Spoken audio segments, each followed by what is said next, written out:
কোনো স্ত্রী বাবার বাড়ি থেকে খারাপ হয়ে আসে না, মনে রাখবেন শ্বশুর বাড়ির তিক্ত অভিজ্ঞতা একজন মেয়েকে অনেক সময় খারাপ বানিয়ে দেয়।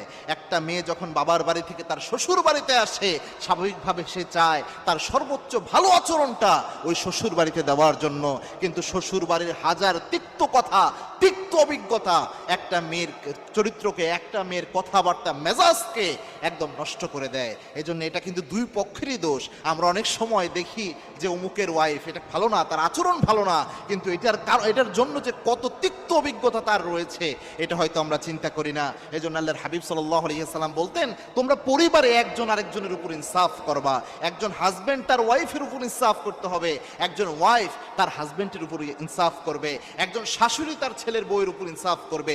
এরকম কোনো আচরণ করা যাবে না যেটা আরেকজনের জন্য জুলুম হয়। মনে রাখবেন, না জুলমু জুলমাতুন ইয়াউমাল কিয়ামা, আপনি জুলুম করলে কথার মাধ্যমেও এটার জন্য কিয়ামতে আসামি হয়ে যাবেন।